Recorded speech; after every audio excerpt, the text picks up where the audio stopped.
deixar, irmão, para os irmãos um texto bíblico que é no livro de 1 Reis, capítulo 17, verso 1, alguns versículos aqui. Temos por título: Elias prediz contra Acabe e é sustentado pelo corvo.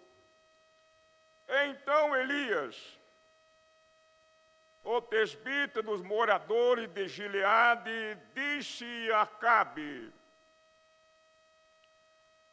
vive o Senhor, Deus de Israel, perante cuja face estou, que nestes anos nem orvalho, nem chuva haverá, senão segundo a minha palavra. Depois veio a ele a palavra do Senhor, dizendo: vai-te daqui e vira-te para o oriente, e esconde-te junto ao ribeiro de Querite, que está diante do Jordão. E há de ser que beberá do ribeiro. E eu tenho ordenado os corvos que ali te sustente.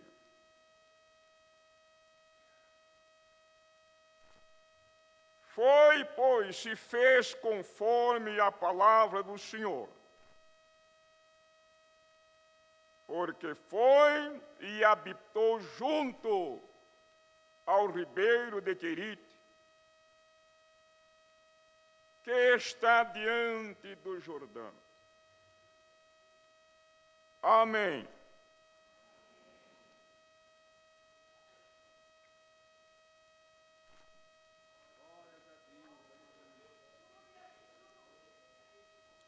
Meus irmãos, aqui está uma história de um acontecimento muito longo. Nós estaremos, no decorrer de alguns versículos, pegar alguma coisa para nós nos dias em que estamos vivendo.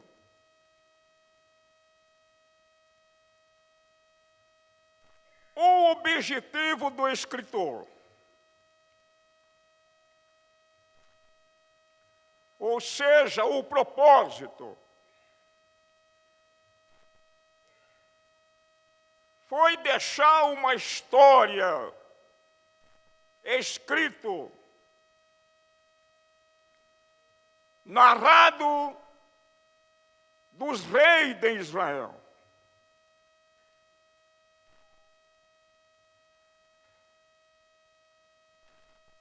Por quê? Para ensino nosso. Aos Romanos, capítulo 15, verso 4, que tudo que foi escrito é para o nosso ensino.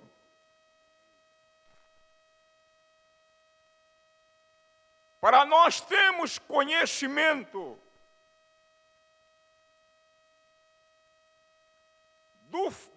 da prosperidade que houve entre Israel, por exemplo, pelo rei Salomão, pelo rei Davi, entre 1º e 2º Samuel e 1º e 2º Rei, aproximadamente vai um período de 1050 anos, aproximadamente.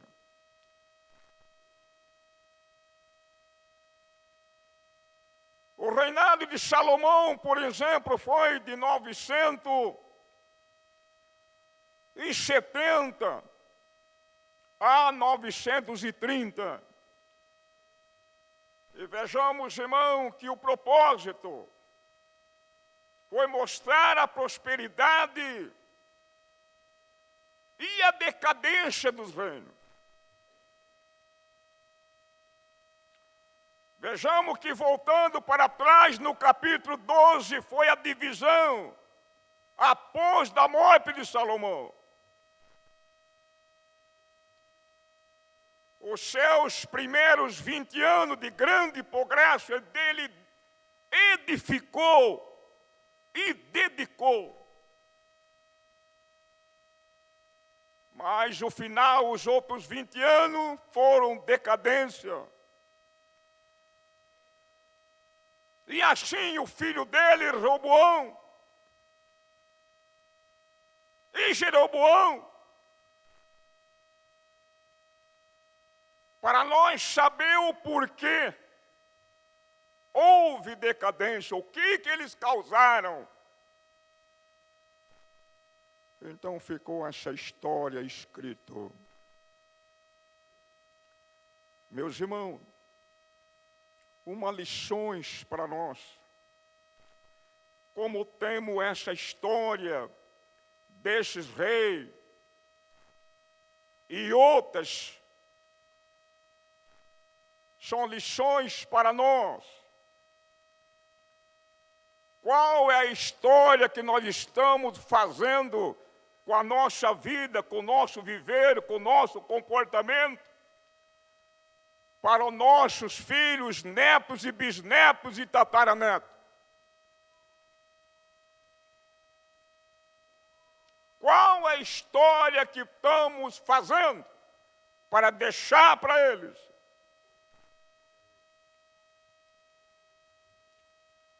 Cada um de nós, irmão, estamos fazendo uma história.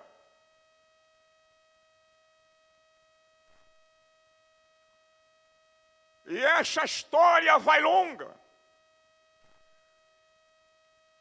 Nós vamos para o túmulo. Os nossos ossos viram pó. Mas a nossa história segue para frente. Através dos nossos filhos. Através dos nossos netos. Através do nosso bisneto, estarão passando para outro. O que você e o que eu, qual foi o nosso comportamento?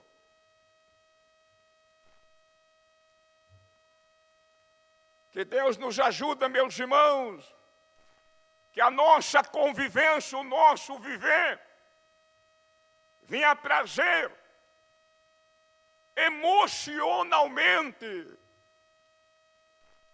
prazer aos nossos netos e bisnetos e tataranetos de servir ao Senhor na fidelidade.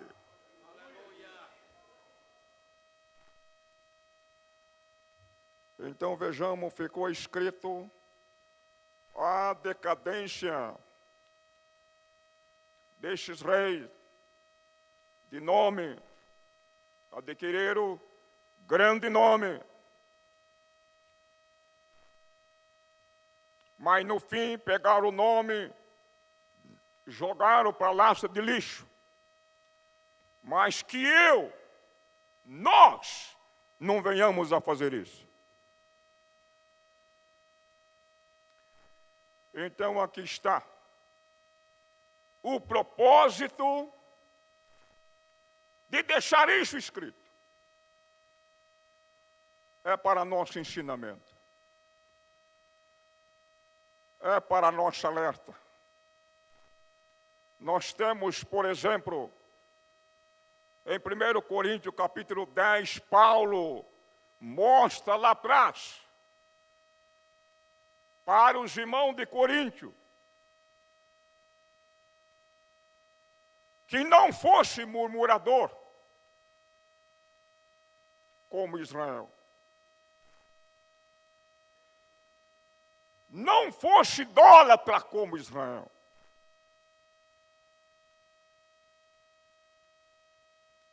Deixou escrito para os irmãos de Corinto. E o verso 8, Paulo diz que em um dia em Israel caíram 23.000. São lições para mim e para você. São lições para nós.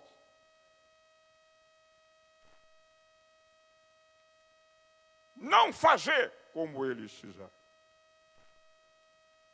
E com isso, o nome do Senhor é glorificado na minha vida, na sua vida, na nossa vida.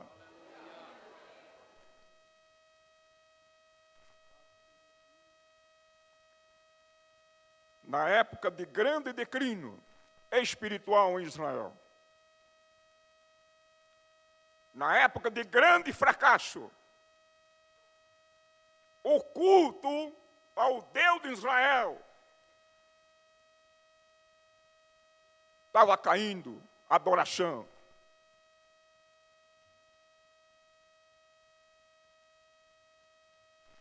Hoje Israel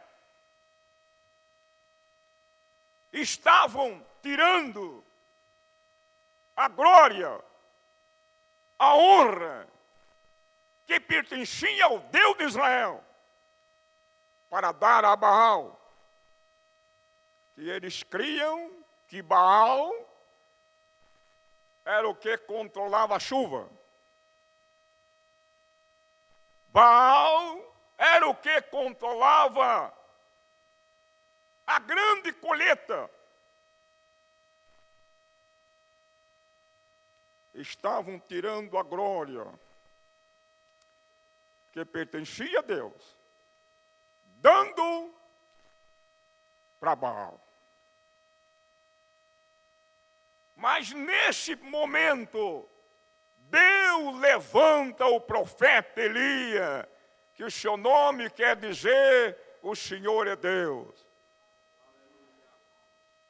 Sempre no momento do fracasso, na hora da decadência, Deus sempre levanta uma pessoa, destaca alguém, com coragem, com poder, com autoridade, com fé, com unção, para combater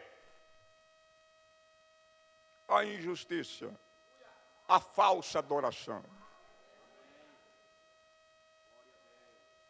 Que eu e você, nós, Deus possa nos tomar na hora certa, no momento certo, em que for necessário. Elias, ele confrontou com o rei Acabe, o homem mais ímpio antes do que os que foram antes dele.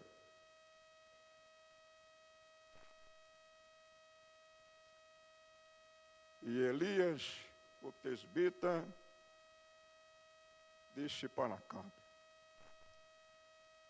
viva o Senhor,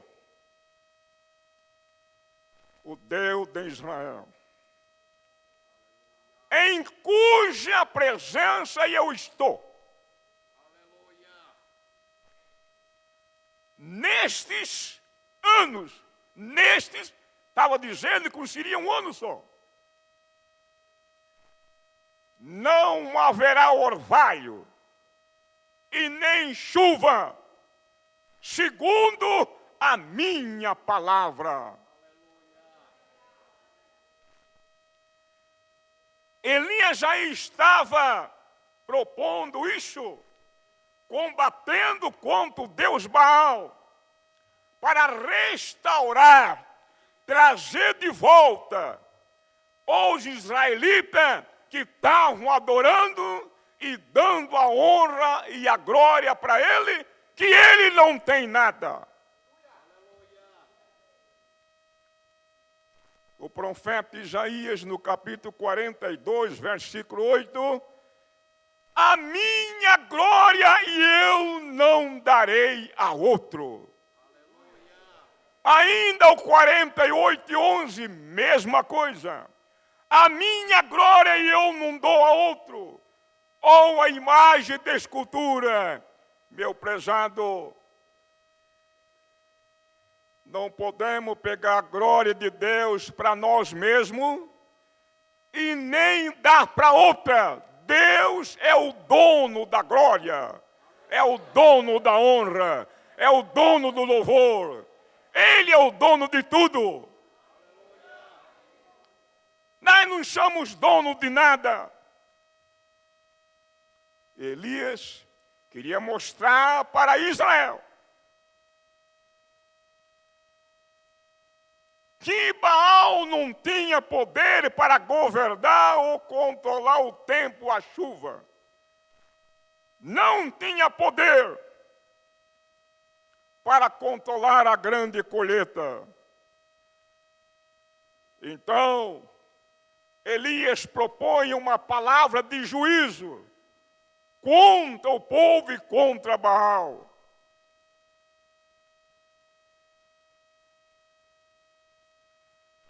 Elias era o restaurador, queria restaurar Israel, que estava afastando, ou seja, afastado já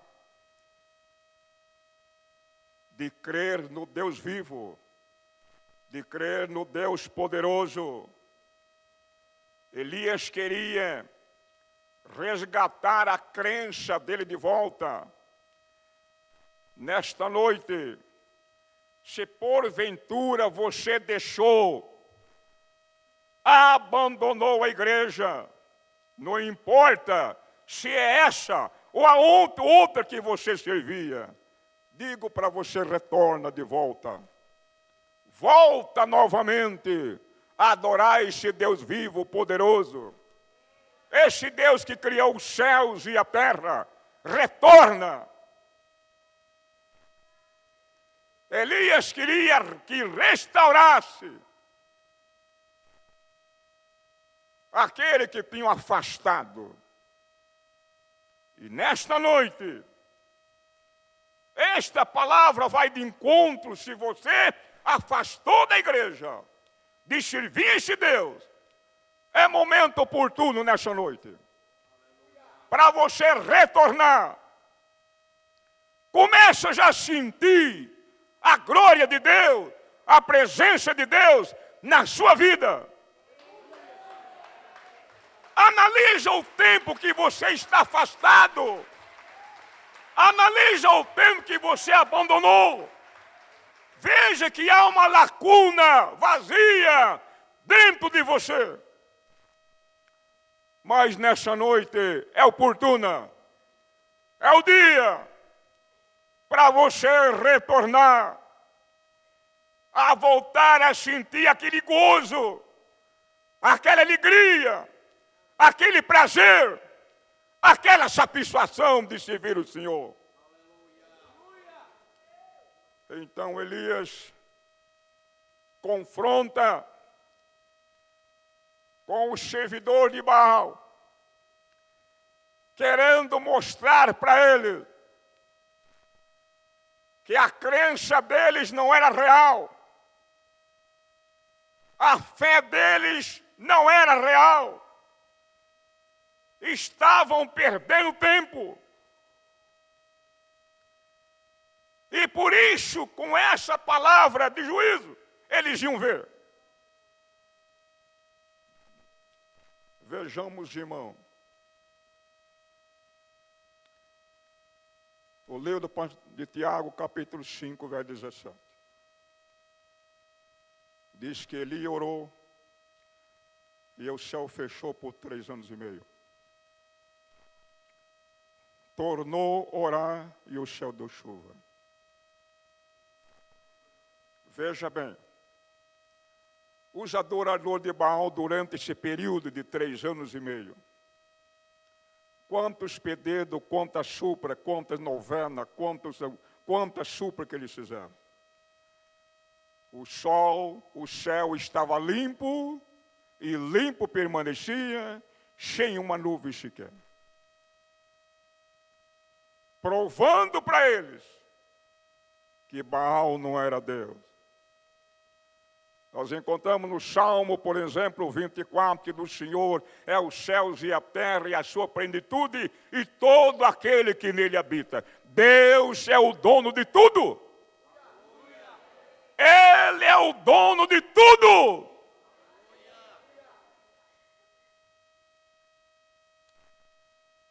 Vejamos que Deus dá essa autoridade para Elias. E fala para Elias, você escapa daqui.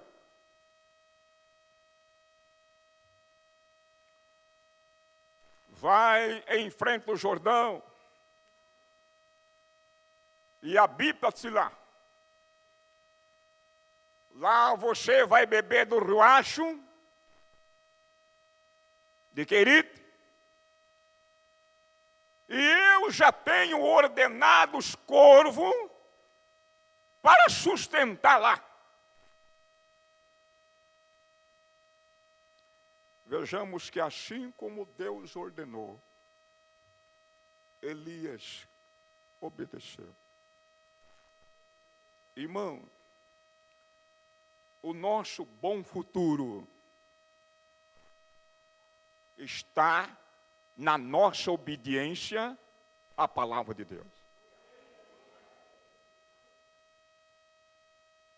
Não existe bom futuro se nós não atentar para a palavra e não fazer como ela manda.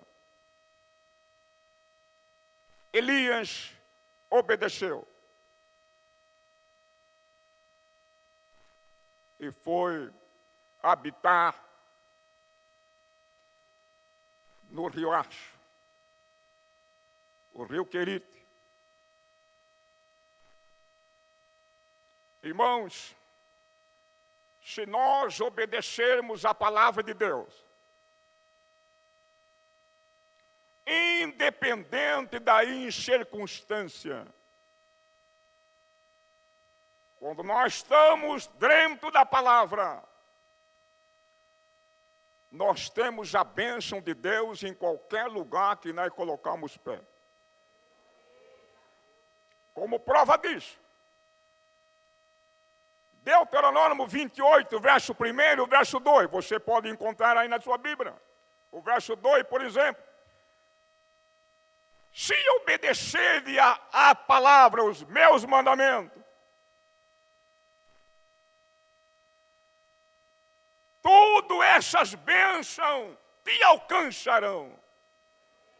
Irmão, aonde você vai, a bênção de Deus vai atrás de você. A bênção de Deus reposa na sua cabeça, aonde você estiver. Em qualquer lugar. Hoje, em nossos dias, nós estamos vendo aí ensinamentos e pregações erradas, falando de prosperidade, mas a prosperidade nossa está na obediência à palavra de Deus. Não há prosperidade sem obediência. Não há prosperidade sem temor a Deus. Não existe.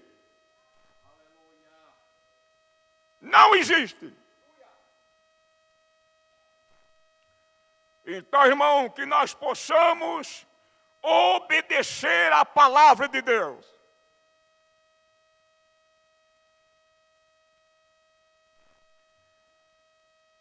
Crer com fé.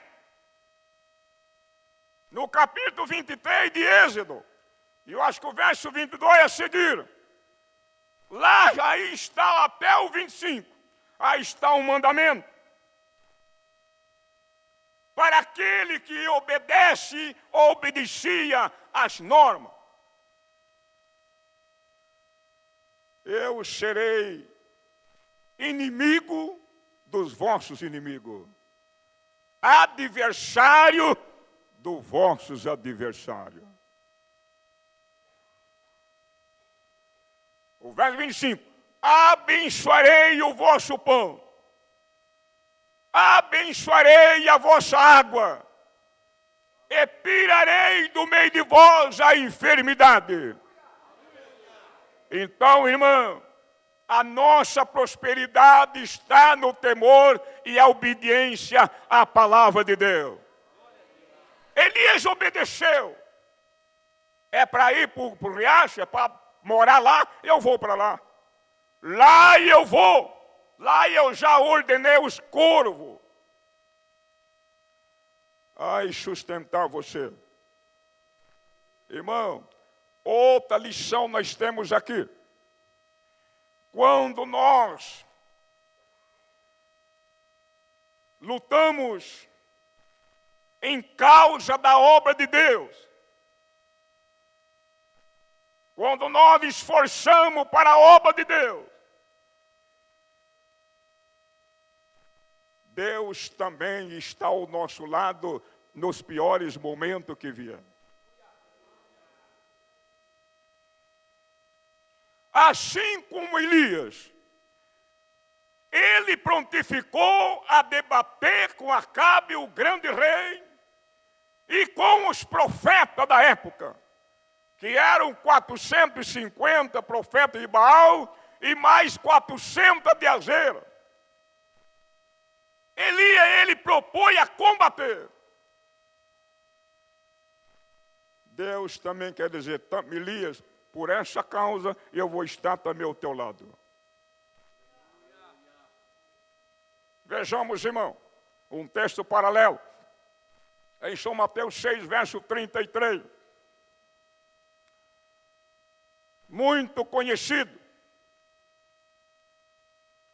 Que buscai primeiro o reino de Deus e a sua justiça, e outras coisas serão acrescentadas.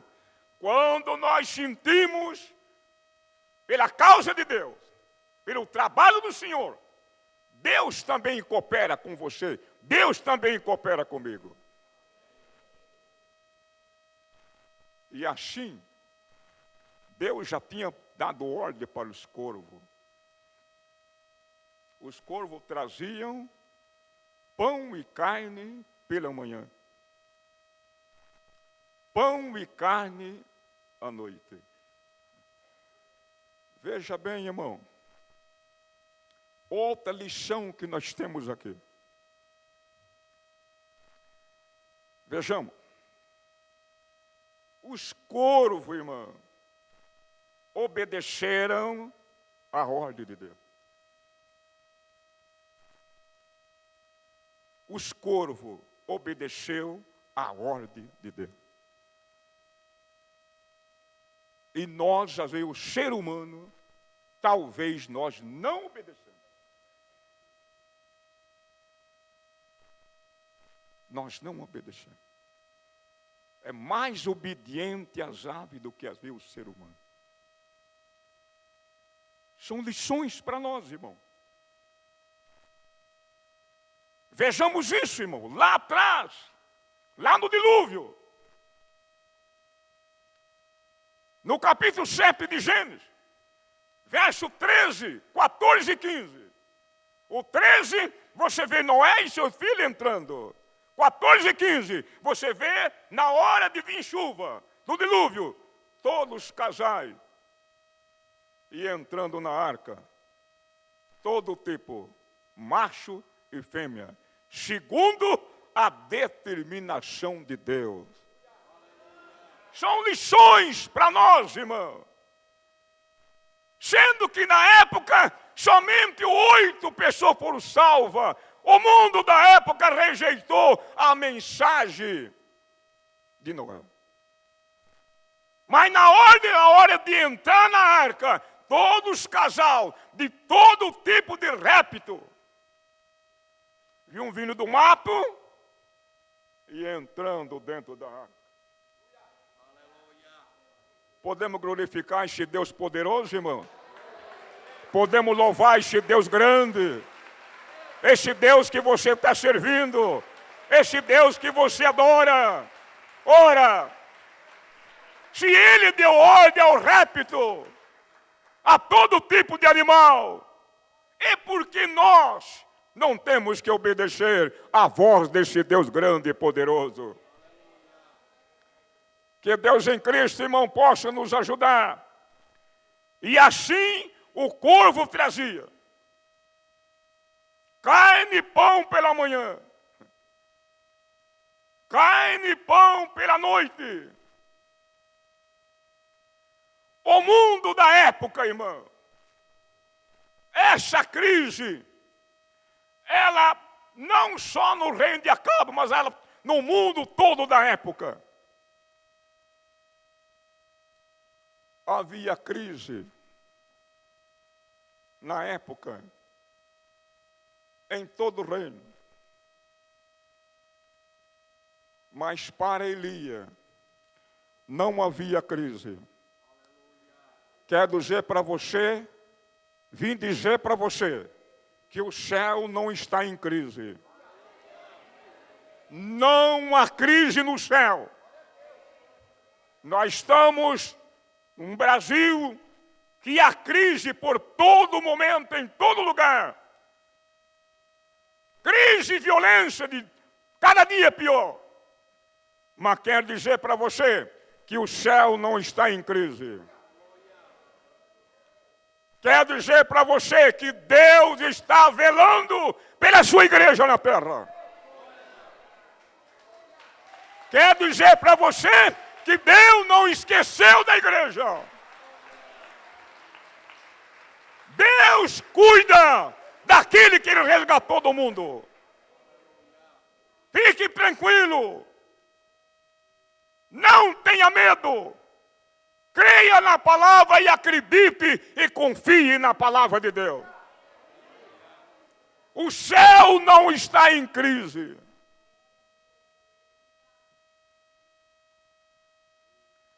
Vejamos, irmãos, que Deus manda que o profeta Elias escondesse no Rio Jordão. Enfrenta o Rio Jordão e ficasse lá. Agora, veja bem, o outro item. Por que que Deus mandou Elias a esconder neste lugar? Porque Deus sabia que Acabe ia procurar ele em todo lugar. Ele sabia. E por uma prova, você vê o capítulo 18 desse mesmo livro, verso 10. Quando Deus toca em Elias para se apresentar a Acabe, primeiro ele tem um contato com Obadias, que havia escondido 100 profetas para não morrer por mão da esposa de Acabe. E ele fala, olha, vai e fala ao Acabe que eu vou me apresentar a ele. Fala para ele. Ele fala, Deus me guarde, Senhor. Eu não vou fazer isso. Olha, quer saber de uma coisa? Acabe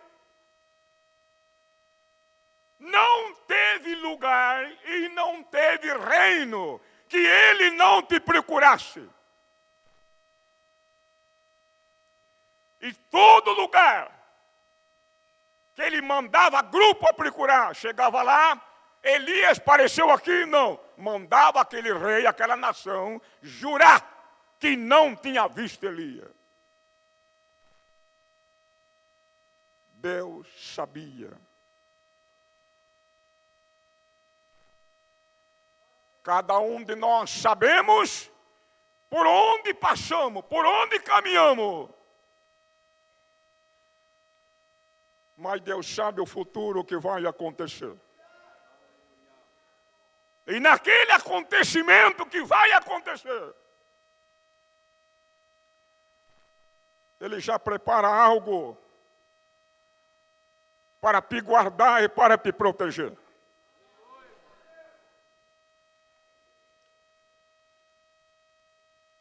do Salmo 91, muito conhecido, versículo 15. A última parte diz: na angústia e eu estarei com ele. Você está angustiado, meu irmão, minha irmã, qual o problema? Há algum problema que entrou angústia na tua alma? Deus se faz presente através dessa palavra para consolar você e fortalecer você e animar você. Nesta noite, receba um bálsamo na sua alma. Receba um gozo na tua alma. Na angústia, e eu estarei com ele ou com ela. Sinta a glória de Deus, o poder de Deus, a unção de Deus, a virtude de Deus na sua vida.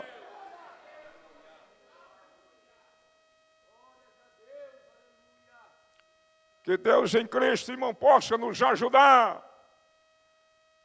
E nós possamos crer e confiar nesse Deus tão poderoso. E nós vejamos aí que no decorrer do dia, decorrer do tempo, o ribeiro de Querite secou. Se fosse você e eu, e agora?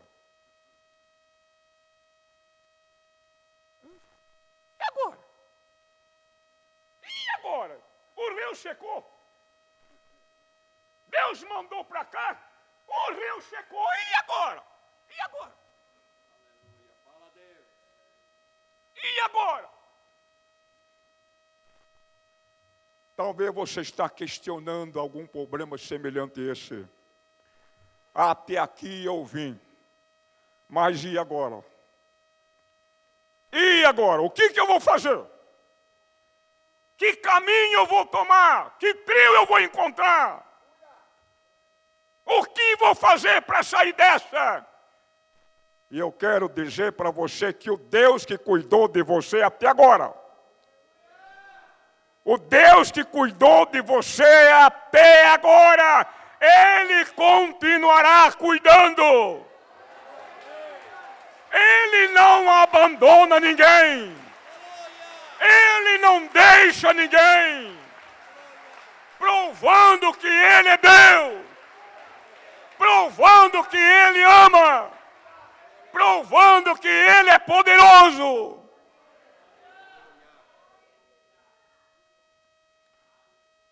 Aleluia! Glorificado seja o nome do Senhor. Quando Israel, diante de alguns problemas, em Isaías 49, 14, 15 e 16, eles começaram a falar: Deus nos abandonou.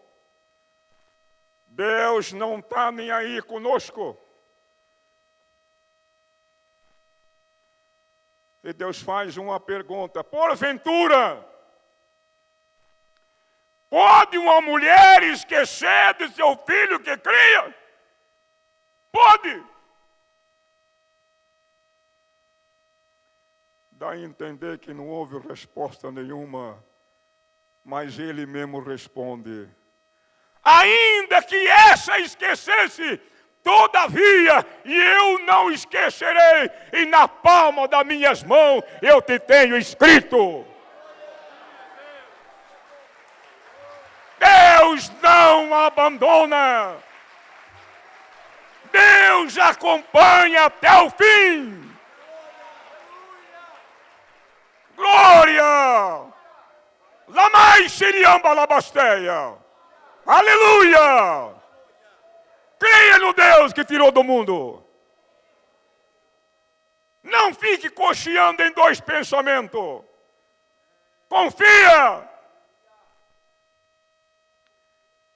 Quando Elias começa a pensar isso, secou o rio, acabou a água. Deus fala para ele: ô Elias, você agora vai para Sarepta, entre Tiro e Sidom. Vai lá. Eu já tenho dado ordem, já dei ordem, para uma viúva. Ela vai sustentar você lá. Eu quero dizer para você, se abriu, se fechou um caminho, vai abrir outro caminho. Se fechou um trio, ele vai abrir um carreador. Fica tranquilo.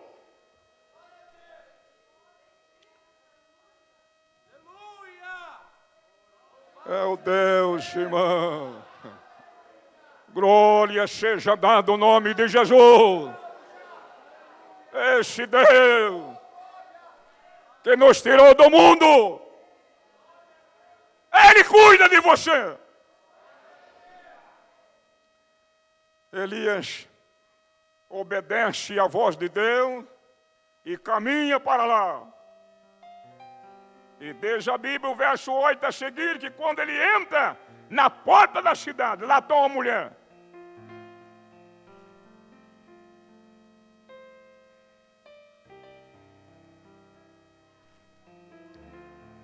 E ele diz para ela: há um pouco d'água para que eu beba. Ela vai indo pegar água. Aí ele chama: senhora, por favor, me atenda. Traga também um bocado de pão na tua mão para que eu coma. E ela fala: viva o Senhor. Viva o teu Deus. Que eu não tenho nada. Catei aqui 2 cavacos. Vou fazer aí um bolinho para mim e meu filho. Só tenho um pouquinho de azeite na botija. E um pouquinho de farinha na panela. Eu vou fazer. Vamos comer. Espera a morte. A fome, irmão, foi no mundo inteiro da época. Não foi só no reino de Acabe. Jesus, nos seus dias, ele falou disso. No capítulo 4 de Lucas, verso 25 e 26. Ele falou: olha, em verdade vos digo que muitas viúvas havia em Israel, no tempo do profeta Elias. Mas em nenhuma delas foi enviado, porque a fome operava em toda circunstância. O próprio Jesus falou isso. A não ser a viúva de Sarepta.